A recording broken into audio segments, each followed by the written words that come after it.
Hello বন্ধুরা, তোমরা সবাই কেমন আছো? আশা করি তোমরা সকলে খুব ভালো আছো, আর আমিও খুব ভালো আছি। ঘুম থেকে উঠে যখন ছাদে গেলাম, দেখলাম যে আকাশটা বড্ড মেঘলা, তার মানে আকাশে খুবই মন ভার। কিন্তু কিছু করার নেই, আমাকে আজকে বিছানার চাদর কাচতেই হবে। বিছানার চাদরটা অনেকটাই নোংরা হয়েছে, তো বিছানার চাদরটা কেচেই দিলাম।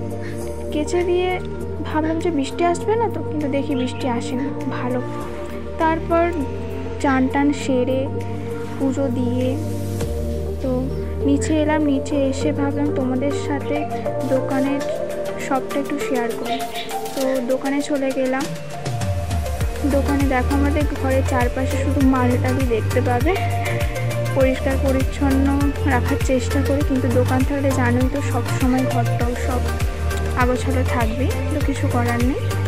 আর সব কিছু দেখাতে দোকানের চারিদিকটা দেখাতে তারপর আমি একবার উপরে যাই। তারপর মাল আসে আমাদের, সেইগুলোকে গোছাতে হয়। তো এরই মাঝে দেখতে পাবে যে একটা গাড়ি আসবে, সে বিষ ফার্মের গাড়ি। তারা বিষ ফার্মের সমস্ত পেটি দিয়ে যাবে, সেগুলো আমাকে আবার তুলতে হবে। আমি না করলেও আমার বর করে, যেদিন আমার ভালো লাগে না। তো দেখতে থাকো ভিডিওটি। এই দোকানের ভিতরটা সবসময় সাজিয়ে রাখারই চেষ্টা করি, কিন্তু এই যে এখানটা এতই পেটি থাকে না, সবসময় আগোছালো হয়ে যায়।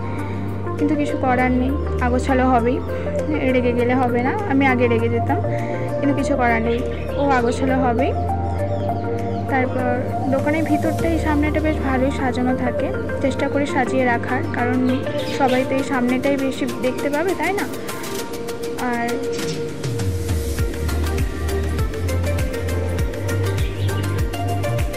সবসময় সাজিয়ে রাখারই চেষ্টা করি, সাজিয়ে রাখলে সব কিছু সুন্দর লাগে, ঘর হোক, দোকান হোক, যে কোনো জিনিসই, আলমারি হোক।